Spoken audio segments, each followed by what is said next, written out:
वाशिम जिल्ह्यातील मंगरुळपीर तालुक्यातल्या शेलू बाजार चौकात पावसाळ्यापूर्वीच मोठी गंभीर समस्या समोर आली आहे।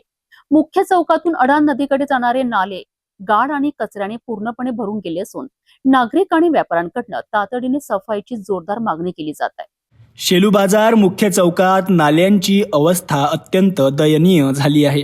गाळ, प्लास्टिक कचरा आणि घाण साचल्यामुळे पाण्याचा नैसर्गिक प्रवाह पूर्णपणे अडला आहे।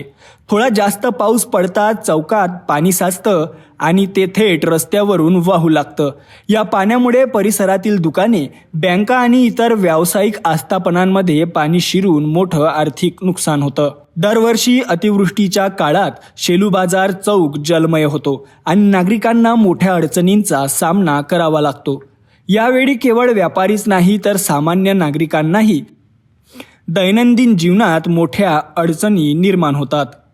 नाल्याचे पाणी ओव्हरफ्लो झाल्यानंतर गुरुदेवनगर परिसरातील घरांमध्येही पाणी शिरतं, ज्यामुळे घरगुती वस्तूंचं नुकसान होतं। याच पार्श्वभूमीवर नागरिकांनी आणि व्यापाऱ्यांनी पावसाळ्यापूर्वी नाल्यांची तातडीने आणि व्यापक सफाई करण्याची मागणी केली आहे। तात्पुरती नाही तर पाणी तुंबण्याच्या समस्येवर कायमस्वरूपी उपाययोजना करण्याचीही जोरदार मागणी होत आहे। दरम्यान स्थानिक पातळीवर काही ठिकाणी सुरू असलेल्या गोंधळाच्या परिस्थितीत पोलिसांची उपस्थिती असूनही राडा सुरू असल्याचे समोर आल्याने वाशिम पोलिसांच्या भूमिकेवर आणि कार्यक्षमतेवर देखील प्रश्नचिन्ह उपस्थित होत आहे। आता प्रशासन या गंभीर पाणी तुंबण्याच्या समस्येकडे किती गांभीर्याने पाहते आणि पावसाळ्यापूर्वी नाल्यांची सफाई होते का हे पाहणे महत्त्वाचे ठरणार आहे।